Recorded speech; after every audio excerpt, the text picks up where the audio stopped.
ASI itu mutlak untuk menjadi barier ya bagi bayi gitu.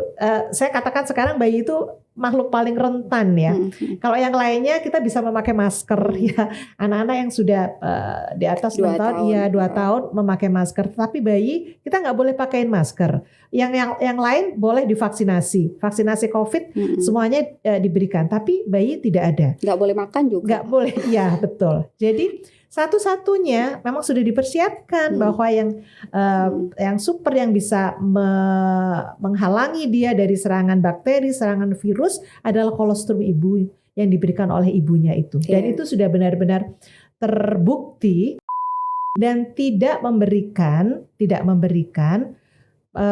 pengganti ASI dan media yang lain gitu. Jadi tidak memberikan botol, tidak memberikan empeng gitu. Karena ini akan mengganggu nature-nya dari si bayi ini.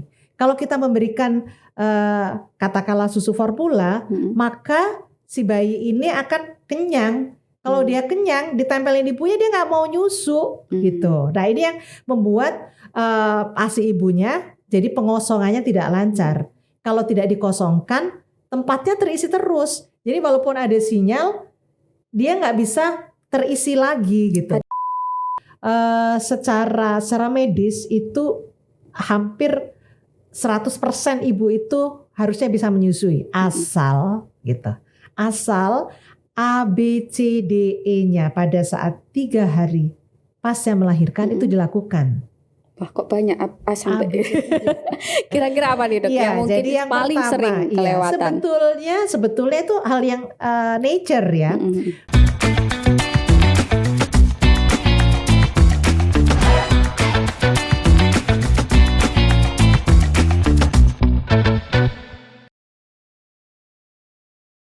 Halo Tribuners, kali ini jumpa lagi dengan saya Sulfi Sofiana dalam podcast Cakap Sana Cakap Sini. Dan kali ini kita akan membahas tentang kesehatan khususnya di bidang perasian nih. Nah, untuk membahas ini kenapa sih kita perlu membahas ASI gitu? Karena selama ini ASI dan SUFOR kerap menjadi problematika bagi para ibu, apalagi sekarang juga banyak edukasi di sosial media terkait penggunaan SUFOR mungkin ya, yang bilang bayi SUFOR tuh lebih gendut gitu. Padahal ada edukasi lagi di belakangnya kalau gendut tuh belum tentu sehat gitu kan. Nah, untuk lebih jelasnya kita kedatangan narasumber yang terpercaya dan memang sudah di bidangnya, yaitu Dr. Dini. Lengkapnya Dr. Dini Adityarini, spesialis anak, dokter anak di Rumah Sakit Ibu dan Anak Kendang Sari Surabaya, yang merupakan lulusan dokter umum dan spesialis kesehatan anak di UNER, Universitas Erlangga kita.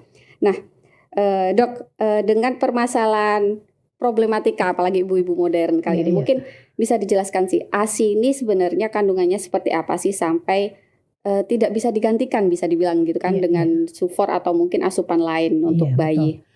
Oke, terima kasih nih ya Mbak Sulfi. Jadi begini ya, ASI itu kalau guru saya bilang, Dr. Utami Rusli itu bilang dia adalah zat hidup gitu ya. Jadi dia mengandung zat-zat bioaktif. Nah ini yang tidak bisa digantikan. Dan penelitian tentang ini terus berkembang. Kalau dulu sekitar 10 tahun yang lalu itu mungkin orang hanya mengetahui kandungan ASI itu sekitar mungkin di bawah 100 gitu ya, 100 zat aktif. Tapi sekarang itu kemarin satu teman saya yang sekarang sedang melakukan studi doktor di bidang ASI itu sekitar 1000 zat aktif yang ditemukan di ASI. Jadi apalagi sekarang human milk oligosaccharide itu atau gula ASI mama itu sudah molekulnya itu berbeda-beda. Nah itu yang membuat sampai 1000 zat aktif itu yang ditemukan di dalam ASI. Maka hampir tidak bisa digantikan. Kita tahu bahwa kalau kita menggantikan satu zat aja gitu ya, katakanlah lactoferrin aja, itu butuh waktu penelitian bertahun-tahun, dan ketika juga hasilnya ditambahkan, itu pun juga hasilnya tidak sama dengan apa yang diberikan oleh ASI itu sendiri dibandingkan dengan lactoferrin dimasukkan dalam susu formula seperti itu. Jadi benar-benar bahwa ASI itu tidak bisa tergantikan. Tetapi memang iklan ini mungkin ya yang iklan. Jadi kalau di susu formula itu ditambahkan satu lactoferrin aja, wah iklannya itu mungkin menghabiskan bermiliar-miliar ya untuk menunjukkan bahwa susu formula ini ditambahkan satu zat gitu ya. Tapi kalau ASI itu memang iklannya yang nggak ada gitu ya, hanya 1, 2, 3 mungkin yang aktif mengiklankan lah dalam tanda kutip, sehingga apa yang ada di dalam benak ibu-ibu itu gampang sekali menggantikan ASI dengan zat pengganti yang lainnya seperti itu. Jadi zat bioaktif ini yang tidak bisa tergantikan gitu. Kalau idealnya nih ASI itu diberikan sampai anak usia berapa? Iya, saya mengambil standar yang dikeluarkan oleh Badan Kesehatan Dunia ya. Ini itu adalah 0 sampai 6 bulan itu adalah ASI eksklusif, dan kemudian sampai 2 tahun, 6 sampai 2 tahun itu tidak ASI eksklusif tetapi ASI plus ditambahkan makanan pendamping ASI yang optimal. Nah, dan bahkan sekarang WHO, bahkan Asosiasi Dokter Anak Amerika itu menambahkan bahwa 2 tahun lebih itu boleh diberikan gitu. Masih boleh ya? Masih boleh nggak diberikan. kadaluarsa sih. Tidak kadaluarsa seperti itu. Oke. Ya. Tapi kadang meskipun manfaatnya cukup besar, apalagi ada kolostrum ya, kolostrum yang awal-awal memang katanya kandungannya, bukan katanya ya, itu memang ya berdasarkan riset riset itu kandungannya memang berbeda luar dibandingkan biasa. Iya, jadi kolostrum itu mengandung protein lebih tinggi, mengandung zat-zat untuk daya tahan tubuh lebih tinggi, lactoferrin lebih tinggi. Jadi memang seperti sudah disiapkan. Jadi kolostrum itu kan jumlahnya nggak banyak, jumlahnya itu nggak yang misalnya kalau kita menyiapkan kolostrum itu sampai 5 hari ya, 5 hari kita sebut sebagai kolostrum. Bahkan ada yang menyebutkan sampai 7 hari itu masih kolostrum ya.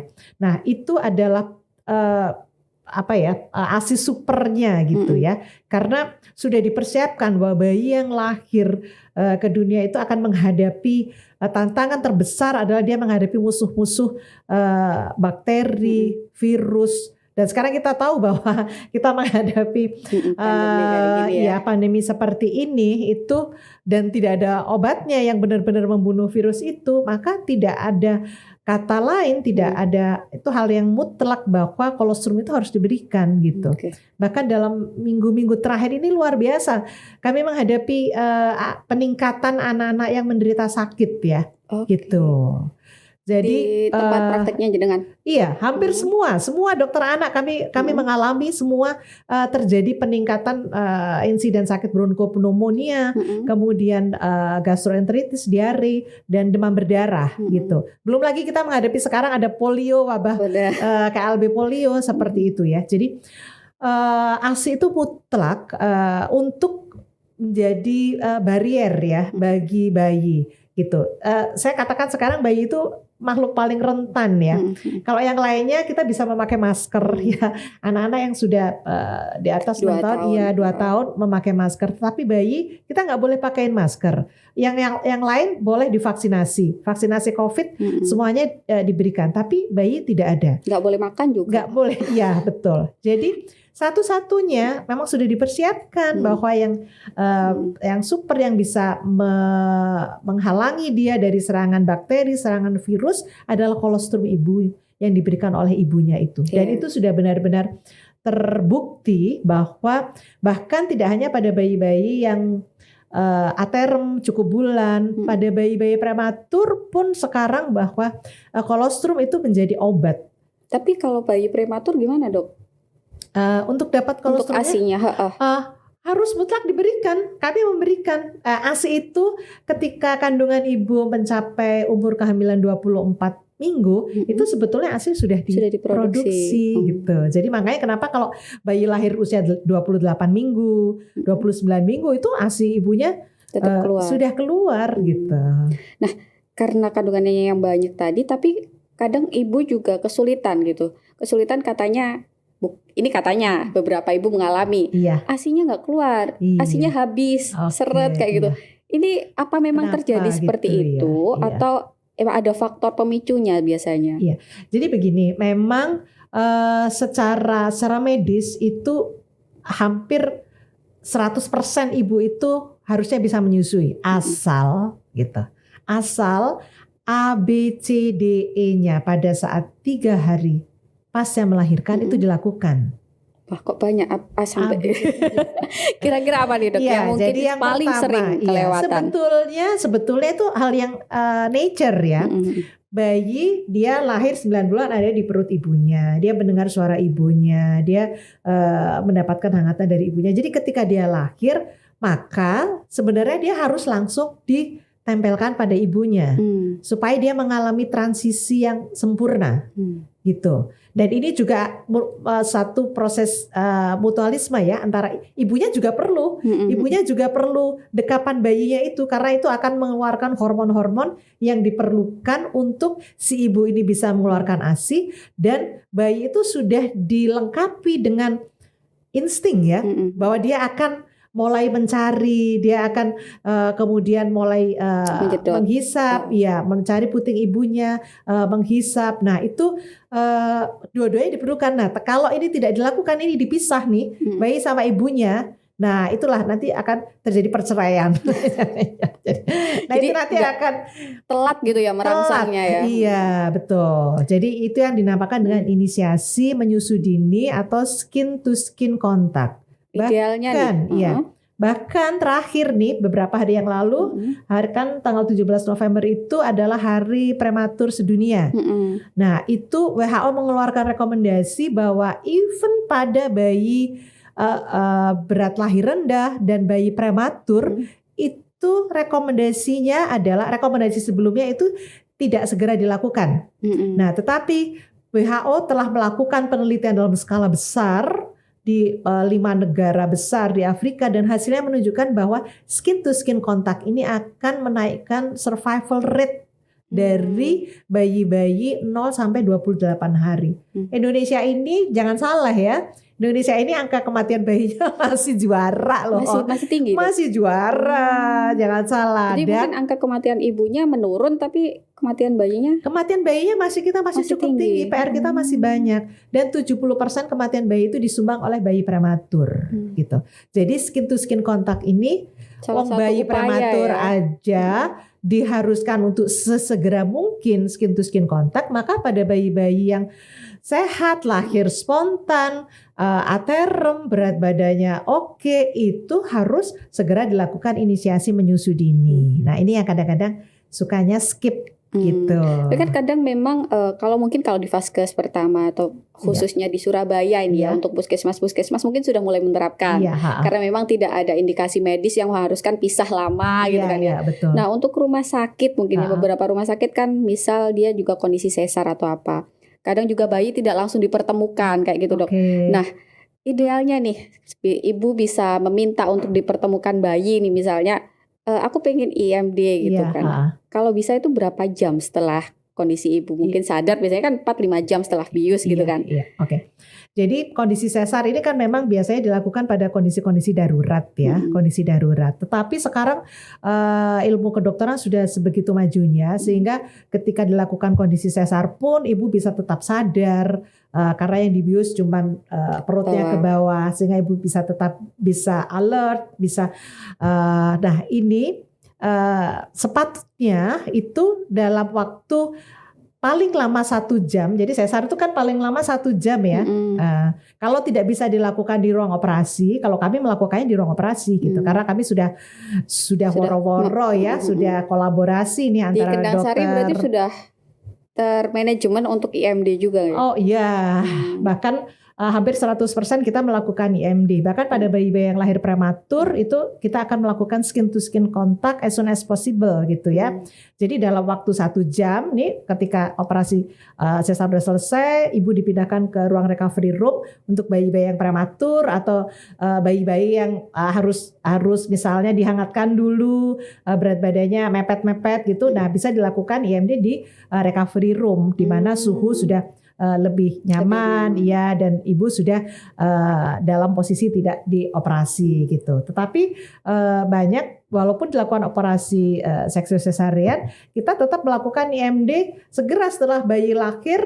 Ibunya ini masih dilakukan penyelesaian operasi oleh dokter obstetrik ginekologinya. Bayinya sudah hadir di pelukan ibunya gitu. Jadi memang akhirnya memperlancar mungkin ya aliran. Betul, karena dalam waktu 1 jam pertama itu sebetulnya terjadi kalau orang lagi jatuh cinta itu ya, hormon-hormonnya itu lagi tinggi-tingginya itu di 1 jam pertama itu. Kalau 1 jam pertama ini terlewat, maka akan terjadi konsekuensi-konsekuensi, yaitu tadi yang saya bilang akan terjadi delay laktogenesis, terlambat keluarnya seperti itu. Jadi walaupun penelitian terakhir bahwa sampai dalam 24 jam pertama itu masih oke lah gitu. Tapi ya jangan lama-lama gitu ya. Ya. Nah, ada kondisi lagi nih. Misalkan biasanya sudah diinisiasi dini, sudah dikasih, sudah dijemur, tapi anak masih biasanya kuning gitu ya. Karena bisa dilihat kemudian dievaluasi aliran susu ibunya belum lancar atau mungkin tersumbat gitu. Ada tips nggak dok untuk jadi tadi saya belum teruskan ya, kan tadi ada A, B, C gitu ya. Tadi yang paling penting yang pertama inisiasi menyusu dini ya. Setelah inisiasi menyusu dini maka diteruskan lagi dalam 3 kali 24 jam pertama itu harus dilakukan rawat gabung. Artinya kenapa harus rawat gabung? Karena kalau rawat gabung bayi ini selalu dekat nih sama ibunya gitu, selalu dekat sama ibunya sehingga dia bisa menyusu at least 3 jam sekali dia akan menyusu gitu. Jadi idealnya menyusu itu dalam 24 jam pertama itu 8 kali menyusunya gitu. Dan menyusunya ini sudah dengan posisi yang disarankan oleh tenaga kesehatan gitu. Jadi nggak asal. Karena apa? Karena ketika dihisap maka itu kan akan tersampaikan nih pesan sinyalnya itu ada ke otak ibu. Maka ini ada permintaan gitu. Maka otak akan mengeluarkan hormon prolaktin dan hormon oksitosin gitu. Jadi kalau nggak ada sinyal, otaknya ini ya bidek gitu ya. Gitu. Berarti yang dimaksud kadang saya pernah baca semakin banyak permintaan semakin banyak pula ASI itu gitu. Yang dimaksud permintaan ini yang ngenyotnya ini ya. Iya, betul, menghisapnya ini gitu. Itu bayi sebetulnya sedang melakukan sinyalnya ini dikeluarkan gitu. Oke. Kemudian ada lagi setelah 3 hari dok. Setelah 3 hari biasanya 3 hari itu kan masih dirawat tuh. Iya. Terus pulang. Ya. Jadi inisiasi menyusu dini, kemudian rawat gabung dan tidak memberikan pengganti ASI dan media yang lain gitu. Jadi tidak memberikan botol, tidak memberikan empeng gitu. Karena ini akan mengganggu nature-nya dari si bayi ini. Kalau kita memberikan katakanlah susu formula, maka si bayi ini akan kenyang. Kalau dia kenyang, ditempelin ibunya dia nggak mau nyusu gitu. Nah ini yang membuat ASI ibunya jadi pengosongannya tidak lancar. Kalau tidak dikosongkan, tempatnya terisi terus. Jadi walaupun ada sinyal, dia nggak bisa terisi lagi gitu. Ada hormon juga ini katanya. Ada hormon juga, nanti ada hormon yang akan menghambat gitu, inhibitor. Jadi akhirnya udah nggak diperlukan lagi, diturunkan lagi gitu. Nah, akhirnya waktu dibutuhkan keluarnya nggak banyak gitu. Jadi itu yang harus ditelateni ya. Jadi itu harus menjadi pemahaman seluruh stakeholder dari fasilitas kesehatan tersebut gitu. Jadi lebih baik menyusui secara langsung. Menyusu DB ya, direct breastfeeding gitu. Jadi pokoknya masa bulan madu nih bayi sama ibu nih harus menjadi optimal gitu. Karena bayi selalu pengen dekat ibunya juga membutuhkan, itu kan capek habis melahirkan. Jadi kalau ada bayi di dalam pelukannya maka akan keluar juga ibu itu hormon endorfinnya gitu. Hormon relax, hormon yang akan mungkin merasakan kalau kita menyusui itu terus rileks terus ada rasa-rasa ngantuk. Ngantuk. Iya.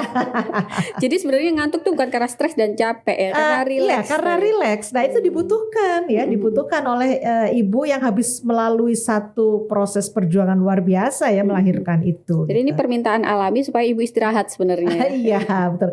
Istirahat dan bayinya juga mendapatkan kebutuhan apa yang harus dia dapatkan gitu. Jadi bukan istirahat terus si bayinya digendong neneknya. Ya, atau si bayinya biasanya begitu kan ya, nenek itu maksudnya sayang sama ibunya, udah biar ibunya istirahat aja nih, bayinya aku bawa aja ya gitu. Nah itu yang kadang-kadang menjadi ya itu sebetulnya hanya miskomunikasi gitu ya. Mungkin kalau neneknya dijelaskan dia juga akan bisa mengerti. Jadi biar jadi momen khusus lah antara ibu sama anak selama sampai kapan ini? Ya itu sebetulnya. Nah, kalau dalam 3 kali 24 jam pertama itu semuanya dilakukan, maka seperti roket tuh ya, seperti peluncuran roket. Saya menyebutnya roket laktasi ya.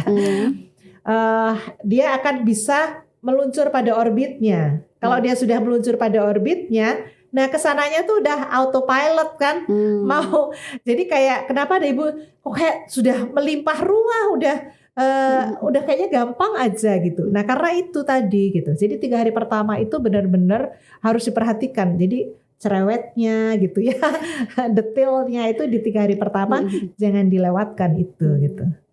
Oke. Saya juga mengalami kan. Saya rasa saya memang men-skip beberapa bagian gitu, yang akhirnya berakhir mungkin pasokan airnya, air susunya terhambat kayak gitu. Gitu. Jadi itu juga bisa memicu kayak biasanya ibu kan ngalami kayak penyumbatan, kayak gitu kan biasanya terjadi. Apa itu karena memang kurangnya interaksi dan permintaan hisapan tadi atau bagaimana? Iya betul itu. Jadi kan kadang-kadang begini yang saya lihat nih ya, ini kalau ibu-ibu ditemenin sama neneknya nih, neneknya itu kepinginnya pokoknya bayinya nggak nangis kan, ya kan. Jadi dia begitu bayinya nangis sedikit, dia gendong gitu ya. Padahal dia sudah menunjukkan tanda lapar nih gitu. Jadi akhirnya keskip lagi gitu, akhirnya nggak terkosongkan lagi. Nah itu yang akhirnya terjadi penyumbatan, jadi engorge, terjadi pembengkakan. Nah kalau sudah membengkak, maka mengeluarkannya harus dengan force, dengan kekuatan. Nah itu kalau dengan kekuatan itu nggak enak, jadi sakit sekali. Sakit gitu. Nah itu yang biasanya dilakukan. Jadi mungkin yang harus dilakukan adalah pembantu, ayo disusukan lagi, ibunya dibenerin bantalnya, ibunya dipijitin. Nah ini yang lupa gitu ya. Biasanya seluruh anggota keluarga kalau bayinya lahir ini bayinya fokus aja ke bayi ya. Ibunya jadi ibunya kan harus gede. Betul. Nah itu mungkin yang harus kita ingatkan support sekali lagi pastinya support ya. Gitu. Ada lagi faktor lain dok? Ayah jangan lupa ya, ayah ini harus juga mengetahui ilmu ini gitu ya. Jadi ayah bukannya menjadi mensabotase ini ibunya sudah kepengen IMD, ibunya kepengen si ayahnya udah susah banget udah dikasih. Ada yang seperti itu karena ayah tidak mendapatkan edukasi yang sama gitu. Nah, jadi itu yang harus. Nah, tapi kalau ayahnya mendapatkan edukasi yang sama nih, saya baru merawat bayi kembar baru lahir tuh. Karena kebetulan yang satu harus dirawat di NICU dan ibunya menyusui bayi yang satunya. Nah bayi yang satunya kan jabla ini nggak ada yang. Bener. Nah ayahnya dong yang skin to skin gitu. Bisa ya digantikan gitu? Sangat bisa. Untuk melatih bayinya. Iya untuk melatih bayi karena dia butuh kehangatan ya. Dia butuh. Skin to skin itu ajaib sekali. Dia bisa menstabilkan suhu, bisa menaikkan profil dari jantung dan parunya gitu, memperbaiki kerja jantung dan parunya dan sederetan keuntungan lainnya untuk skin to skin itu gitu. Siap. Tadi udah IFD, sudah 3 hari pertama di BF, kemudian boleh tanpa media apapun, full ASI. Ada lagi dok, diberikan support orang keluarga terdekat, khususnya suami. Iya, itu sebetulnya yang paling krusial itu adalah sebetulnya itu aja deh yang itu memang faktor terbesar. Iya itu. Nah kalau itu dilakukan lah, insya Allah kesananya ya kayak tadi roketnya udah autopilot gitu, udah kayak terbang sendiri gitu. Nah, tadi misal sudah kejadian nih, misal pengosongannya tidak maksimal. Apakah Iya. bisa dibantu dengan pumping atau bagaimana gitu yang Iya. ada trik-trik khusus gitu? Iya, tentunya kita melakukan pengosongan ya. Jadi yang pengosongan yang paling efektif itu sebenarnya adalah hisapan bayi dengan posisi yang tepat. Jadi bayi tidak ngempeng, bayi tidak hanya menghisap di puting ibu, tapi bayi menghisap seluruh Harus areola. diperhatikan ya. Oh banget. Sering itu kejadian salah. Itu banyak, dan itu kalau terus berlanjut, kalau ibu dan dokternya tidak aware, maka akan nanti kesananya lagi dia nyusu dok, kayaknya dia minum, tapi berat badannya nggak naik. Iya, atau berat badannya seret. Dan akhirnya terjadi apa yang disebut faltering, perlambatan pertumbuhan. Terus akhirnya ada yang bilang ASINya jelek. ASINya jelek. Nah, itu Iya, dia benar.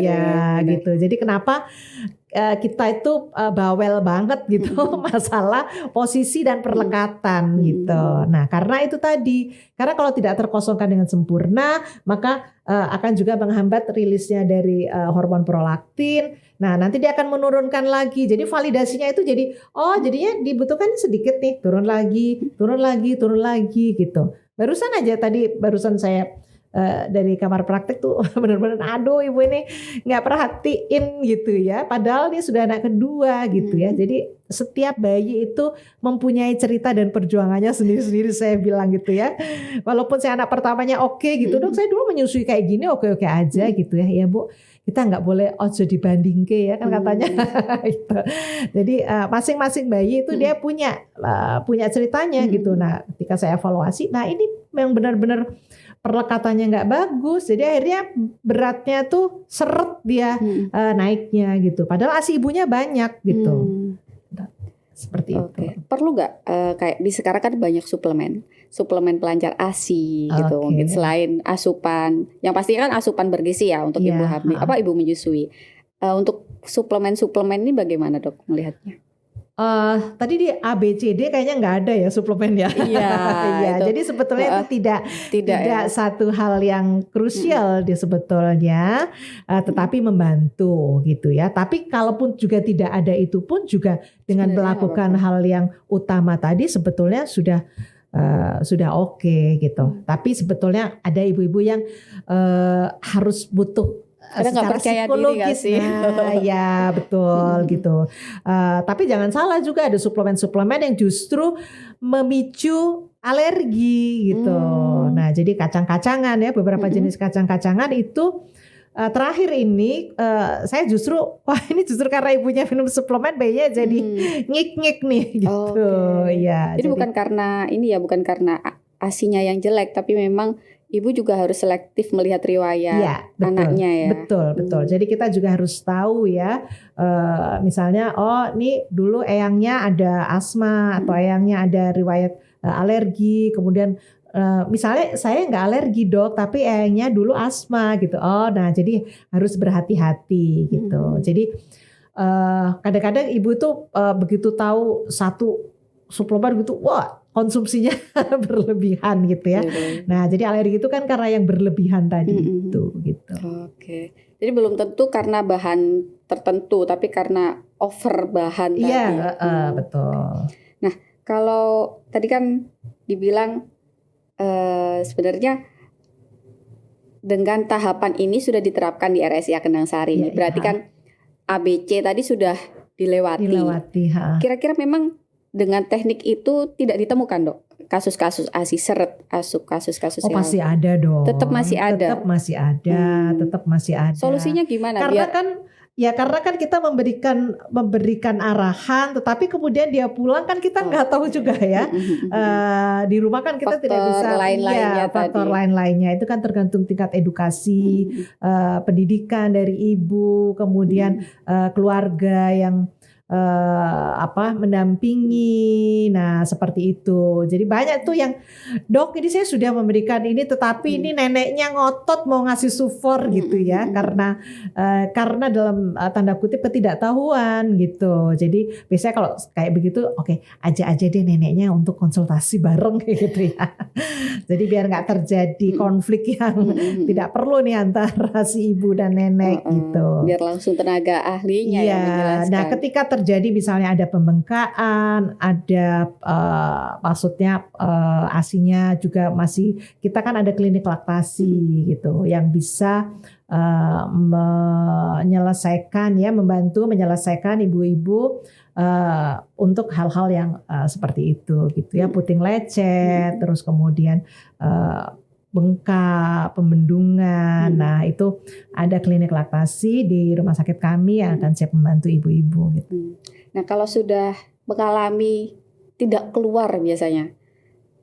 Oke, tidak keluar ya. Itu apa sama masih bisa tidak keluar? Biasanya kan pembelaannya seperti itu ya. Iya. Pembelaannya ibu-ibu kan kadang gitu. Udah gak keluar ini, udah mek dikit wes mending langsung sufor aja kayak gitu. Sepanjang pengalaman saya ya, mereka yang datang dengan tidak keluar dok itu ya. Kemudian saya bantu coba untuk memeriksa dan kemudian melakukan perah ASINya. Masih ada. Itu iya. Itu sebenarnya masih bisa diselamatkan, diulang lagi siklusnya atau gimana? Iya betul. Jadi itu yang namanya relaktasi ya. Tetapi relaktasi ini juga ada semakin cepat dilakukan semakin baik gitu ya. Bayi 0 sampai 2 bulan itu kan belum bisa melihat ya. Jadi dia pendengaran juga belum terlalu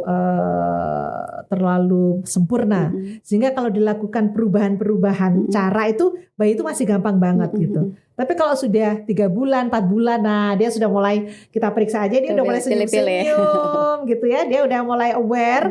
Begitu kita lakukan perubahan cara menyusui itu pasti ada restriksi ya. Ya biasanya misalnya Mbak Sulfi nulis pakai tangan kanan, kemudian dipaksa pakai tangan kiri, kan pasti tidak smooth. Ada adaptasi yang gak mudah gitu. Iya, adaptasinya kan perlu waktu. Jadi semakin di bawah 2 bulan itu kita akan lebih mudah untuk melakukan relaktasi lah istilahnya, mengembalikan si bayi ini pada ibunya gitu. Tetapi 4 bulan, 5 bulan, nah ini bayinya sudah bisa tengkurap sendiri. Nah itu biasanya bayi akan ada fase marah. Bukan berarti tidak berhasil, tetapi angka keberhasilannya menjadi lebih rendah. Sedikit. Lebih banyak lagi usaha yang harus diperlukan ibu. Misalnya kan biasanya kan di atas 3 bulan itu ibu sudah mulai bekerja. Padahal untuk relaksasi itu kita sarankan untuk skin to skin contact, bukan cloth to cloth kontak ya. Jadi skin to skin kontak itu diperpanjang gitu ya. Jadi bayinya nemplok kayak kanguru yang lagi kayak dulu, iya, kayak zaman waktu lagi lahir. Supaya dia membangunkan kembali recognizing untuk menghisap payudaranya itu pasti akan muncul gitu. Ya tapi butuh kesabaran yang tingkat dewa lah gitu. Benar. Ya. Nah, misal kalau ada juga bayi yang menolak untuk menyusu secara langsung ini dok. Oke. Ada yang bisa dilakukan ibunya untuk tetap memberikan asupan ASI gitu. Bayi menolak menyusu secara langsung biasanya karena terlalu cepat diberikan media lain tadi. Oke. Jadi gitu. Memang hampir saya tidak pernah menemukan sebenarnya bayi tidak mau menyusu langsung. Bayi tidak mau menyusu langsung jika misalnya terjadi, misalnya pada ibu terjadi ada puting datar gitu ya, tapi dengan teknik tertentu, dengan bantuan alat, misalnya dengan menambahkan nipple shield atau nipple puller dan sebagainya, itu biasanya dia akan, kalau sudah terjadi tidak mau menyusu langsung ini biasanya terjadi kesalahan tadi ABCD tadi, ada yang dilanggar gitu ya. Nah itu tadi ya kembali lagi ke poin relaktasi tadi gitu. Jadi sebenarnya masih bisa diselamatkan. Bisa, iya. Tanpa, soalnya kan ada juga istilah kayak bayi epping kayak gitu kan. Nah ya itu mungkin juga harus mari kita berdiskusi lagi ya gitu ya. Karena masa WHO mengeluarkan rekomendasi yang tidak menguntungkan dan tidak berdasarkan penelitian yang detail ya.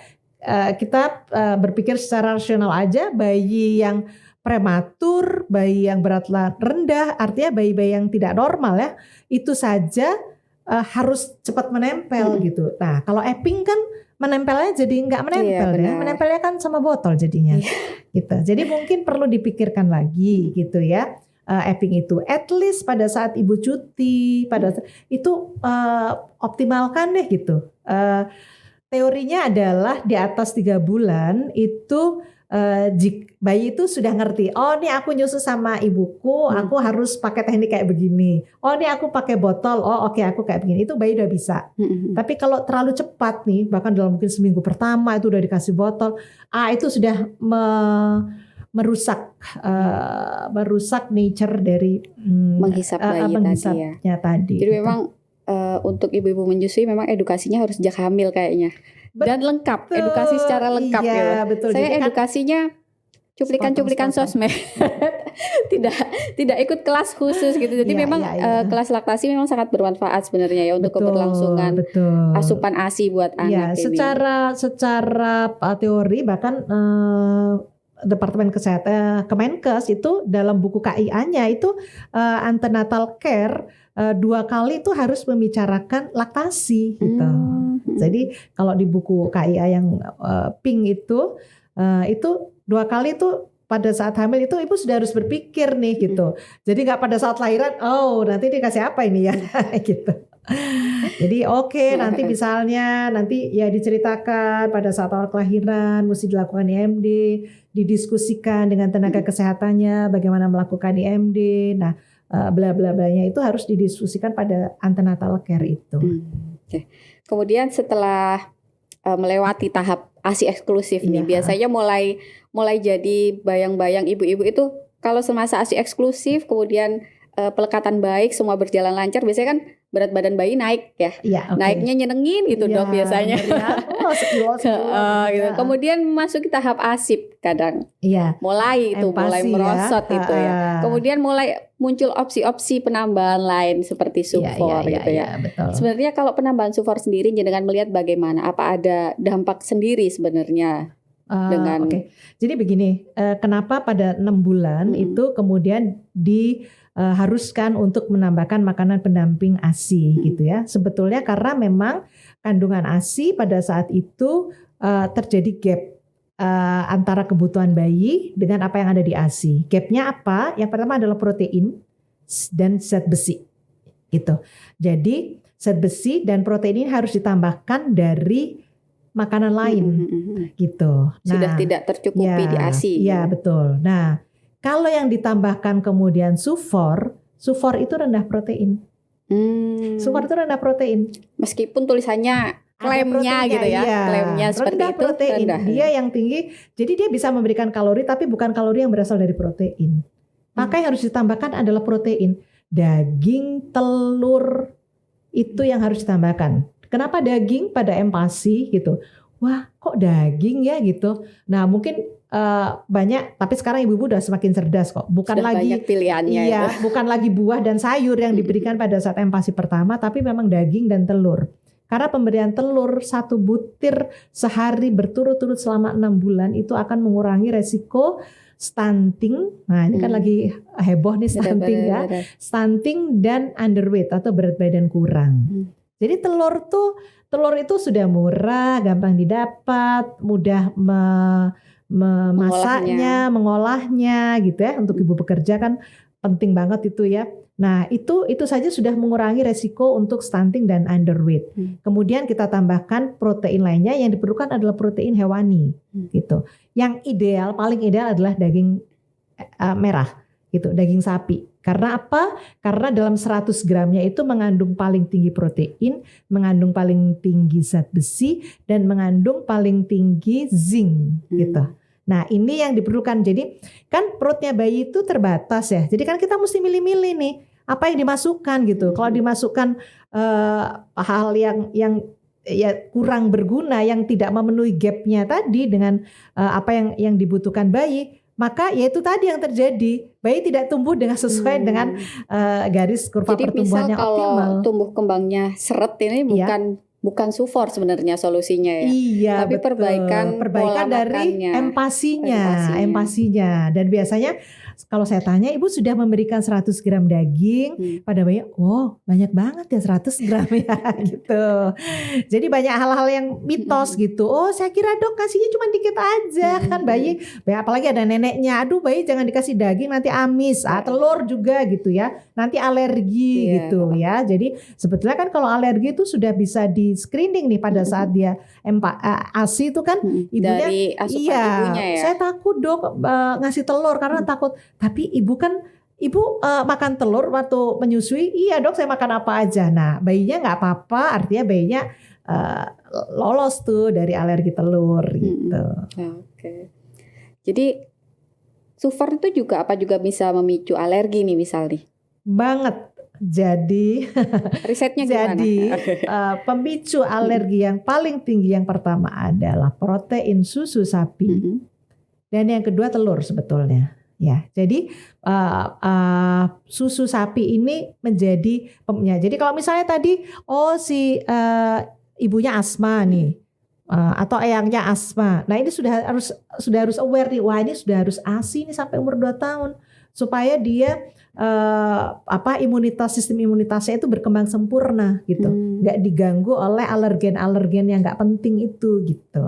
Jadi ya itu tadi, kalau biasanya kalau sudah 3 hari pertamanya nih lewat, sudah produksinya itu kalau 3 hari pertamanya lewat, roket laktasinya berjalan, maka produksi ASI ibunya akan memenuhi kebutuhan tumbuh kembang si bayi ini sekitar 700 cc per hari. ASI-nya ya 700 sampai 800 itu akan bisa memenuhi tumbuh kembang sampai dia 6 bulan. Jadi 3 hari pertama itu tadi juga untuk sustain keberlangsungan dari jumlah ASI yang oke tadi gitu. Dahsyat sekali ya, 3 hari bisa cover. Betul. Sampai 6 bulan. Nah makanya itu benar-benar, jadi jangan salahkan dokter anaknya ya. Kalau di 3 hari pertama itu super bawel gitu ya. Karena harus itu justru ya, gitu ya. Jadi kalau saya tuh paling nggak bisaan gitu ya. Jadi karena ya itu tadi sayang banget gitu kalau kita melewatkan, kecuali nih ibunya harus kita pernah mengalami si ibu ini mengalami preeklamsi sehingga dia nggak sadar pada saat dia melahirkan bayi prematur itu, sehingga dia harus ada ventilator, ada. Nah, yang kayak begitu, oke deh kita sambung dulu dengan ASI donor gitu. Oh, nah, bisa itu ya pakai ASI donor. Ya bisa, kalau tersedia ASI donornya ya, dan memenuhi segala syaratnya tadi.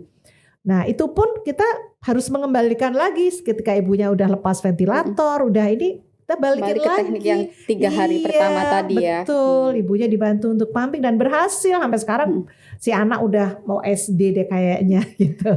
Tapi ada kondisi biasanya dokter merekomendasikan pemberian Sufor gitu misalnya? Ada. Jadi ada kondisi-kondisi di mana si bayi ini misalnya harus terpaksa mendapatkan susu formula misalnya gitu ya. Jadi misalnya terjadi perlambatan weight faltering ya, berat badannya itu melambat gitu, dan kita sudah mencoba, ibu coba sudah dievaluasi semuanya, kemudian dia masih melambat, biasanya yang terjadi itu relaktasi. Nah pada saat relaktasi ini kan si bayi harus tetap tumbuh. Nah pada saat menunggu sampai produksi ASI ibunya cukup untuk si bayinya, kadang-kadang saya untuk suplementasinya nih, untuk ngejar catch up itu biasanya ada seminggu atau 10 hari gitu, dia perlu mendapatkan. Jadi misalnya ibu pumpingnya dapatnya suplementasinya harus diberikan 70 cc per 3 jam. Oke, ibu misalnya pumpingnya dapatnya 50 cc, yang 20 cc-nya ditambahkan susu formula gitu. Sehingga kebutuhan kalorinya masih tetap terjaga untuk dia tetap bertumbuh gitu. Saya juga mengalami sih itu dok. Oh ya. Karena gitu. Memang tapi ternyata asupannya belum kembali lagi. Tapi dia jadi ketika Ore nih berat badannya sudah di garis aman ibu gitu. Jadi sekarang coba hentikan. Loh kok dihentikan dok? Biasanya ibu begitu. Ibu kan kepinginnya dia naik terus. Bu kalau ibu terusin ini anak jadi obesitas. Justru lebih ke obes ya. Jangan salah, itu kita nggak boleh juga. Jadi sekarang problem itu bukan hanya underweight tapi juga obesitas gitu. Jadi jangan lupa untuk menanyakan perbandingan berat badan panjang badan dari bayi gitu. Kan semakin bayinya gendut-gendut kita semakin seneng gitu. Kalau saya agak was-was, aduh ini kalau bayinya gendut-gendut ini saya mesti ngeceknya mesti super detail nih. Nah kalau sudah super detail, nah ibu ini perbandingan antara berat badan per panjang badannya sudah lebih dari plus 2 SD. Itu artinya bayinya sudah tergolong obes. Jangan salah karena dia akan menuai masalah juga di belakangnya. Ada diabetes mellitus, ada penyakit jantung. Nah, penyakit-penyakit yang tidak menular itu terpicunya dari obesitas itu tadi kita. Kemudian ada kadang Susfor mengklaim anti alergi. Kalau kayak gitu gimana, Dok? Ya namanya juga jualan ya. Iya. Gitu. Tapi tetap ya kan utamanya. Saya sudah Tetap utamanya kembali ke makanan. Iya, kalau kita bertanya nih pada expertnya alergi, pada kuliah alergi itu yang pertama adalah berikan breast milk. Untuk mencegah alergi itu berikan dulu breast milk gitu. Karena tadi itu ya apa? ASI itu bisa memicu bukan memicu, memberikan jadi imunitas yang lebih gitu ya. Iya betul. Jadi karena apa? Karena kalau ASI saja itu ada zat-zat tadi yang saya sebut tadi itu semuanya membuat imunitas si bayi ini optimal gitu, sehingga bayi ini nggak salah. Imunitasnya ini alergi itu kan sebetulnya bahan-bahan yang sebetulnya temen dianggap musuh gitu ya. Telur yang sebetulnya baik tapi sama si bayi dianggap musuh sehingga muncul reaksi-reaksi tadi yang sampai reaksi yang paling ini adalah asma gitu ya, sesak gitu. Nah kalau nih imunitasnya ini benar-benar ditemenin dengan ASI sampai dia usia 2 tahun, nah ini dia akan pada biasanya nih bayi-bayi ya ibu yang alergi, bayinya alergi, oke Bu 6 bulan pertama ibu jangan makan telur misalnya, ibunya nih ya jangan ini gitu, aduh dok, bahkan ada yang ibunya sampai berat badannya turun banget gitu karena nggak boleh makan A, B, C, D gitu ya. Tapi si bayinya oke nanti 9 bulan dok saya udah bisa nih, bayinya udah bisa makan telur gitu. Karena bertumbuh, imunitasnya ikut bertumbuh. Jadi sebenarnya sesimpel ya dok ya, sesimpel itu, tinggal perjuangan dan niatnya di awal aja, kembali ke hakikatnya untuk menyusui anak. Dan ada jangan lupa 3 hari pertama. 3 hari pertama. 3 hari pertama itu kita lakukan APJD-nya supaya roket laktasinya bisa autopilot sehingga terjadi sustainable untuk produksi ASI-nya. Iya. Ada pesan khusus nggak terakhir dok untuk para calon ibu-ibu menyusui nih saat menghadapi mungkin naik turunnya mengasihi ini? Oke ya, jadi jangan putus asa untuk terus melakukan meningkatkan pengetahuan dan bertanya pada ahlinya supaya tidak salah dalam memilih keputusan gitu ya. Jadi banyak-banyak shopping fasilitas kesehatan yang mana yang benar-benar melakukan ABCD tadi, 10 langkah keberhasilan menyusui tadi, sehingga karena 3 hari pertama ini menjadi hal yang paling kritikal untuk bisa terjadi keberhasilan menyusui dalam jangka panjang.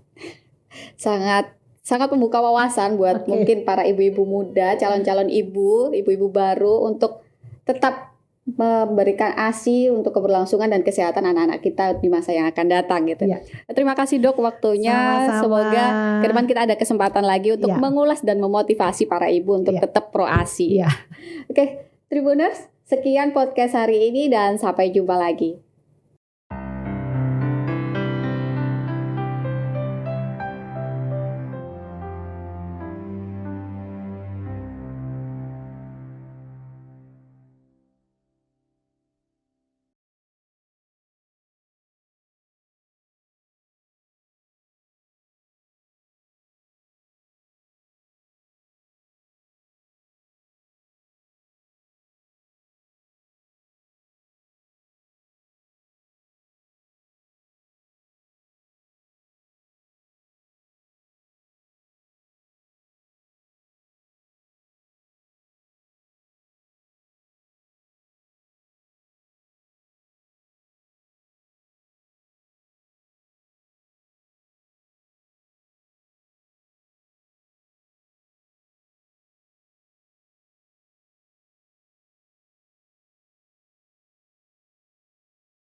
paling bahagia.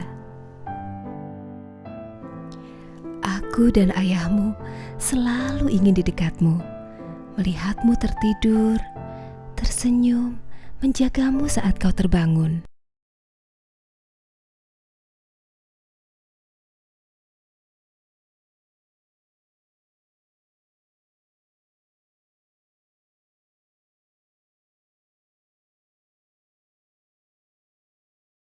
Sungguh pengalaman yang sangat menyenangkan, Aruna. Bisa berbagi kisah dengan